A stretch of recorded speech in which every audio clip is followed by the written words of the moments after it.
Bem-vindo ao programa Direito e Globalização. Nesta série, você acompanhará o Seminário Internacional do Instituto Brasileiro de Ciências Criminais. Ao meu lado, doutora Eleonora Nassif, que é diretora do BCCRIM. Bem-vinda, doutora Eleonora. Obrigada, doutor Martim.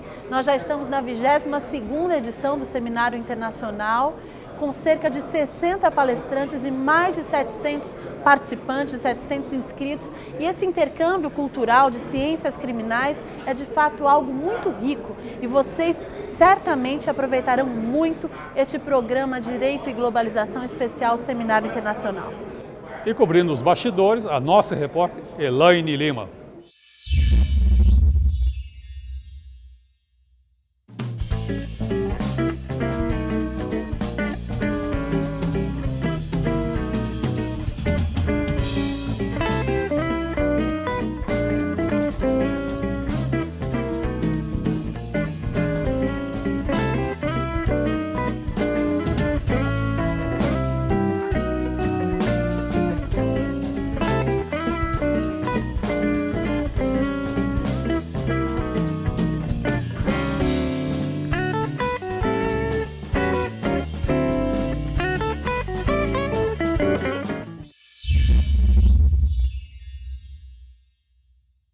Ao meu lado, o Dr. Carlos Eduardo Adriano Japiaçu. Dr. Carlos Eduardo Japiaçu é professor de Direito Penal da Universidade Federal do Rio de Janeiro. Também é coordenador do programa de pós-graduação em Direito da Universidade Estácio de Sá e secretário-geral da Associação Internacional de Direito Penal. O programa de hoje nós vamos falar sobre justiça de transição. Bem-vindo, Dr. Carlos, é uma alegria recebê-lo aqui. Obrigado. E eu gostaria já de entrar no tema. O tema é justiça de transição. O que é justiça de transição? Justiça de transição não é propriamente uma justiça especial, nada disso, mas é um conjunto de medidas adotados em locais que tenham tido ou conflitos armados ou regimes violadores de direitos, como foi o regime militar no Brasil, para tentar, depois que cessam essas violações, tortura, desaparecimento de pessoas, políticas persecutórias, tentar reconciliar aquela comunidade, estabelecer o Estado de Direito e permitir, portanto, que as pessoas possam andar para diante. Ou seja, eu insisto, não é uma forma especial de justiça, mas um conjunto de medidas para tentar reconciliar, instaurar Estado de Direito e fazer seguir adiante, fazer aquela comunidade superar o trauma do conflito. Aqui em 1964, em 31 de março, houve um golpe militar e com ele uma série de violações dos direitos humanos. Em 1985 restabeleceu-se a democracia, 21 anos. Quais foram o conjunto de medidas tomadas no Brasil para a justiça de transição? Fundamentalmente, o que se estabeleceu no Brasil foi a tentativa de conhecer a verdade, portanto, de resgatar a verdade histórica. O exemplo mais recente, não só isso, mas o mais recente foi a Comissão Nacional da Verdade, reconhecimento da condição especial das vítimas por meio de indenizações, reparações, isso faz a Comissão de Anistia, tentativa de resgate de memória histórica. A gente tem ruas, avenidas com nome de perseguidos, portanto, o resgate da memória histórica, sobretudo, a reestruturação do Estado brasileiro a partir das reformas legais, nova Constituição e um conjunto de medidas posterior. O que o Brasil não teve, e aí ao contrário, que é mais simples, fundamentalmente o que o Brasil não teve foi punição. Ou seja, quando se fala em justiça de transição, você tem um conjunto de medidas e sustenta-se que você precisa ter, além restaurar o Estado, reconhecer o conflito, você precisaria também punir os responsáveis, seja a punição criminal, seja medidas administrativas. Por exemplo, você tem um policial, você tem um militar ou um juiz que tenha participado das violações, ele não poderia continuar nessas funções depois de cessada a violação. E isso não aconteceu no Brasil, ou seja, não houve nenhuma forma do que a gente chama de política de veto. Em 1979, foi concedida a anistia, que para muitos era uma anistia ampla, geral e restrita, recíproca para os lados dos vencidos e vencedores. Mais tarde chamada a julgar a anistia, o Supremo Tribunal Federal declarou que ela era compatível com a Constituição Federal de 1988. No caso de Gomes Lund, julgado perante a Corte Interamericana de Direitos Humanos, houve exatamente um outro julgamento, dizendo que ser ela, a anistia, incompatível com as decisões continuadas da Corte Interamericana e com o próprio sistema brasileiro. Pergunto, o que prevalece, na prática e na teoria, a decisão da Corte Interamericana ou a decisão do Supremo Tribunal Federal, ou ainda, a decisão do Supremo Tribunal é passível de revisão? O Supremo, quando examinou a lei de anistia, ele fez o que a gente chama de controle de constitucionalidade. Ou seja, ele verificou se a lei de anistia era conforme a Constituição brasileira e reconheceu que era. O que o Supremo não fez é o que a gente chama de controle de convencionalidade. Ou seja, ele não examinou se a lei de anistia estava adequada às convenções internacionais de direitos humanos. O que isso foi feito pela Corte Interamericana. Ela disse que não. No limite, como o Brasil pertence à Corte, faz parte da Corte, ele precisa respeitar as decisões da Corte. Então, no limite, em teoria, o que tem que prevalecer é a decisão da Corte Interamericana e não a decisão do Supremo.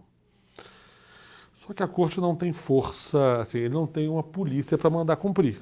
Se o Brasil não cumprir, vai fazer o quê? Vai mandar prender o presidente? Não tem como mandar. Então, quando a Corte decide, ela depende da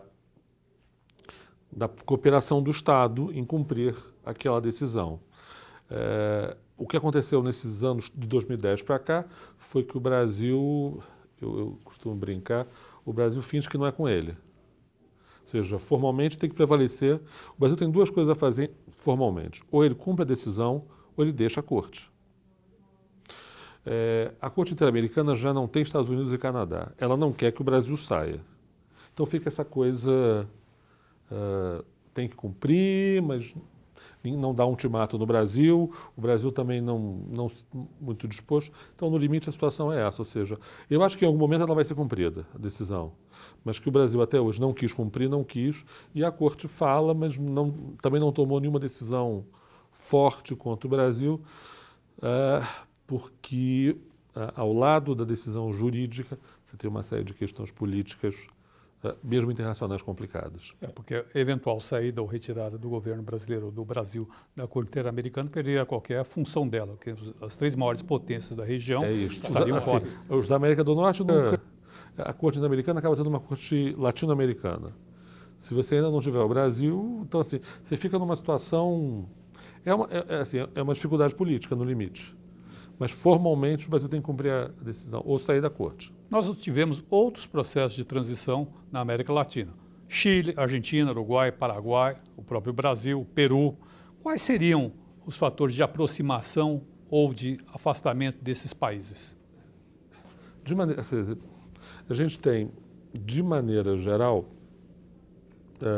o que é frequente no continente foi a presença de comissões da verdade, ou investigações formais do que tinha acontecido. O que é menos frequente é a punição penal. Ela existe em vários, por exemplo, acontece na Argentina, no Chile, mas não acontece em todos os lugares. Ela foi menos frequente. Em vários desses casos, as decisões da Corte influenciaram, mas você tem tido punição. Essa punição tem uma outra característica, e algo para a gente refletir adiante. Ela tem sido o que a gente chama de punição retardada.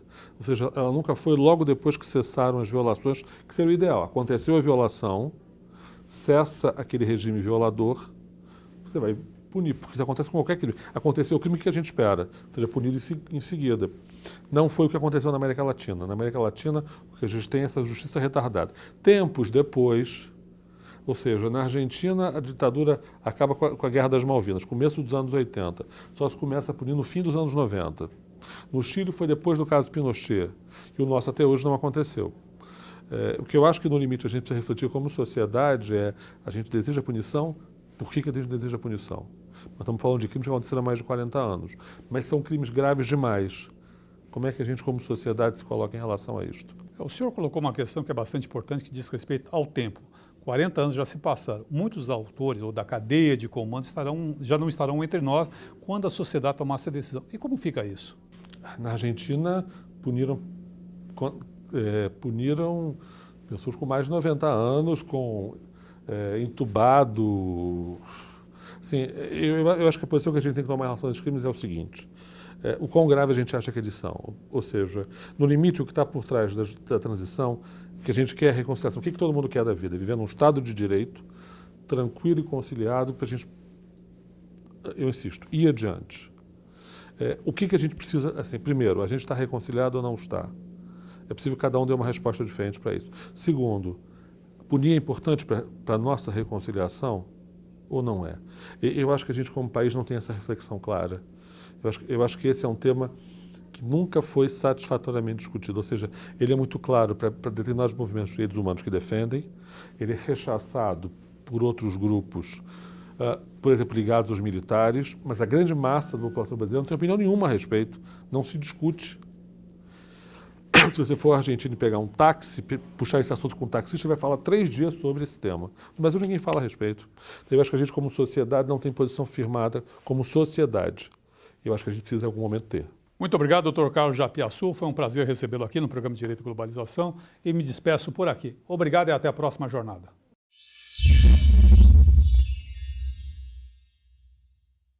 Nós estamos aqui nos bastidores do 22º Seminário Internacional do IBCCRIM e aqui também tem algumas livrarias e autores fazendo lançamentos de livro, como é o Luiz Carlos Valois, que está aqui ao meu lado. Luiz, conta um pouco o título do seu livro e um pouco o seu resumo, né, sobre a história dele. O título do meu livro é O Direito Penal da Guerra às Drogas. Ele é resultado de um estudo um curso de doutorado da Universidade de São Paulo, é a minha tese de doutorado com poucas modificações, e uma crítica à política de drogas brasileira e inclusive à política de drogas mundial.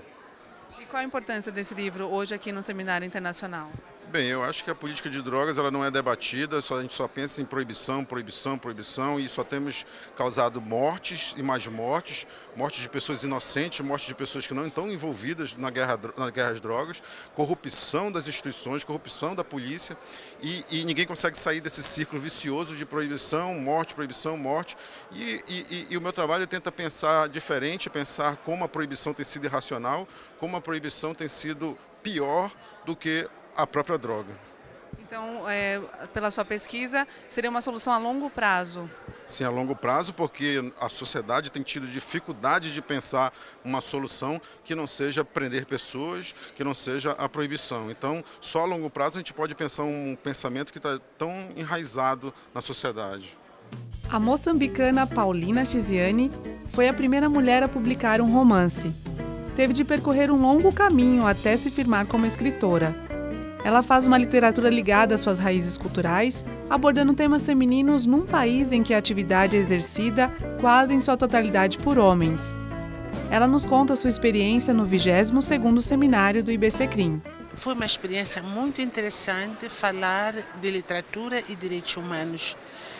No princípio eu tinha medo, parecia que o assunto de literatura não tinha relação com direitos humanos, mas tem, porque por vezes a literatura é um instrumento para a violação dos direitos humanos, às vezes a literatura também pode ser para a promoção desses mesmos direitos humanos. Então, como é que nós, escritores, poderemos usar a literatura para criar uma sociedade mais equilibrada, onde a humanidade vive os seus direitos? Portanto, foi interessante nesse aspecto trocar impressões e refletir sobre como poderemos trabalhar juntos para construir uma sociedade melhor, acima de tudo, tentando apagar os estereótipos com que determinados grupos da sociedade são retratados. O nosso livro, né, que é um livro predominantemente de autoria negra, ele ocupa, né, e a nossa ideia muito é essa de ocupação, ocupa espaço num seminário que é de direitos humanos, né, e o que nós fazemos por esse veio editorial, né, é exatamente uma chamada de atenção via publicações, via leitura da humanidade do negro, da humanidade da mulher, e que esses direitos humanos estão sendo desrespeitados, né, na série histórica. Então, a gente poder apresentar as nossas publicações aqui no seminário, né, que tem os direitos humanos como foco fundamental fundamental, com grandes pensadores, né, profissionais da área e, ao mesmo tempo, com a belíssima oportunidade, que eu acho que é o grande presente para todos nós aqui no evento, que é a presença da escritora moçambicana Paulina Chiziane. É realmente assim, um momento que a gente agradece e louva bastante, né, como sendo ali mesmo uma grande oportunidade de que as nossas publicações sejam conhecidas e comecem a circular, principalmente no universo dos direitos humanos, que é o nosso universo, né, principal de atuação.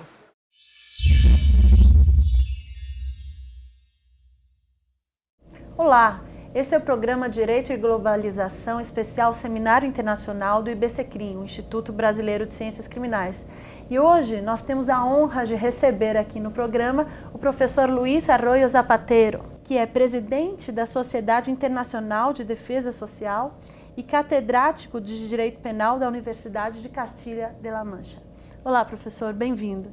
Muchas gracias por la invitación. Professor, hoje você falou aqui no Seminário Internacional do IBCCRIM, logo na manhã que se iniciaram os trabalhos no seminário, sobre cobiça, entre a cobiça, violência e crueldade, os desafios modernos da política criminal. Quais são esses desafios, professor? Son precisamente los desafíos que producen la cobiza, la violencia y la crueldad. Porque criminalidad hay mucha, pero a la sociedad le cuesta distinguir lo fundamental. Y también es algo importante para que lo entiendan los gobiernos y se centren en los problemas más importantes. La cobiza es una fuerza que genera una criminalidad muy moderna, que es la criminalidad económica. El gran ejemplo último ha sido la crisis financiera internacional, que estaba basada y fundamentada en un fraude masivo de valores en la bolsa y en las instituciones financieras norteamericanas. Y todo eso genera crisis, problemas, desempleo. Toda la crisis europea del sur es producto de ese fraude. A su vez, el problema de la criminalidad es sobre todo el problema de la violencia. Yo digo siempre que hay que distinguir las penas que se imponen a los violentos de los que no son violentos. El que roba o hurta tiene que ser castigado, pero con una pena muy inferior a la pena del violento. Y hago una analítica de cuál es el problema de los homicidios en el mundo, de los homicidios de los criminales, pero también de los homicidios de la policía, que solamente hablamos en el mundo de los homicidios de la policía en Estados Unidos. Pero los homicidios de la policía en Brasil son 4 o 5 veces mayores. Y eso son formas de violencia que dependen del Estado, no de los delincuentes. Y la criminalidad organizada de las grandes mafias es muy violenta también, y por eso hay que castigarla mucho. Y en cambio, pues no castigar tanto otras conductas. Es decir, la cárcel reservarla para este tipo de delincuentes que causan mucho daño. Y lo peor de todo son las violencias ejercitadas con crueldad. La crueldad es una característica que indica que se hace más mal del necesario. Se mata produciendo dolor.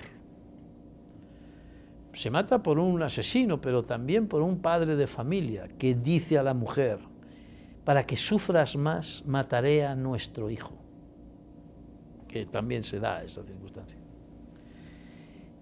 Y me ocupo de la crueldad sobre todo para identificar dónde están los aspectos más importantes y también los que teóricamente son más fáciles de suprimir, que son las crueldades del Estado. Por eso fundamos hace unos años una organización para conseguir la abolición internacional de la pena de muerte. Siempre que hay gente que reclama la pena de muerte, está reclamando venganza y violencia, aunque sean buenas personas, ¿no? El nuevo presidente de Filipinas ha dicho que o vuelve la pena de muerte o matará su policía a todos los traficantes. Es una vuelta a la Edad Media. Y claro, hablar de esto en este instituto tan relevante para toda América Latina, pero también para el mundo, porque aquí estamos penalistas de todo el mundo, Nueva Zelanda, España, otros países de Europa, Chile, pues es una buena plataforma para intentar racionalizar las instituciones penales e hacer la sociedad menos violenta. Hoje, na sua palestra, inclusive, você apresentou um vídeo muito impactante sobre essa questão da pena de morte, né? Um vídeo que mostrava uma situação nesse sentido.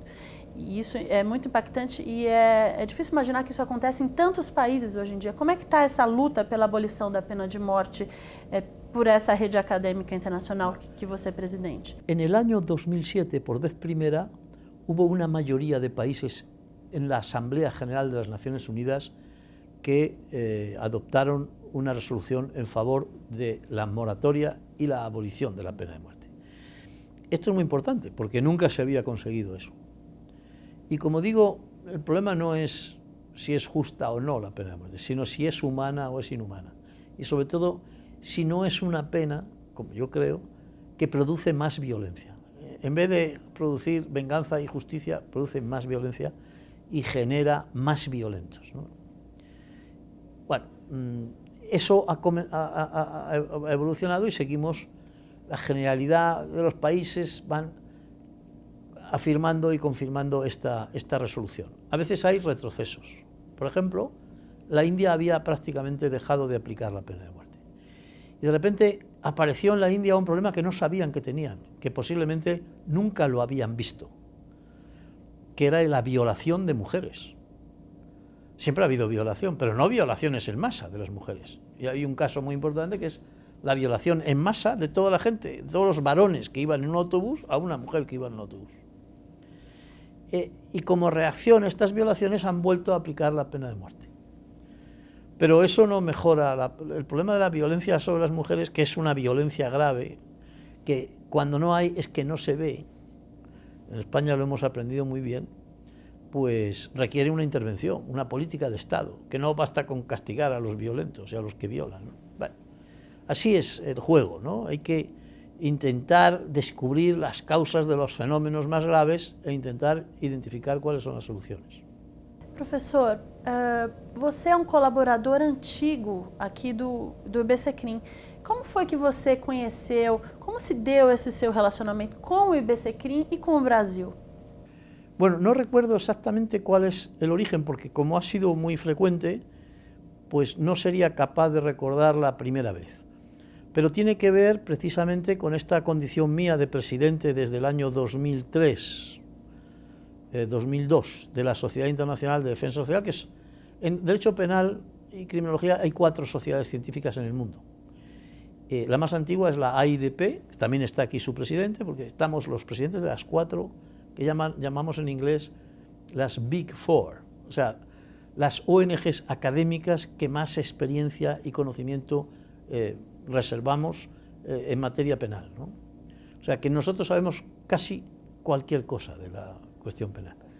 Y entonces vinimos al instituto con alguna cuestión, que yo creo recordar que mi primera conferencia fue sobre la armonización internacional del derecho penal. Es decir, mi presencia aquí siempre está vinculada a la importancia internacional del Instituto Brasileño de Ciencias Criminales, que es una plataforma transcontinental. Es decir, lo que aquí se hace, pues se replica muy bien, y luego este es un instituto que no existe nada en el mundo parecido, porque no hay ningún instituto privado con más de 10.000 miembros que publique 2 revistas,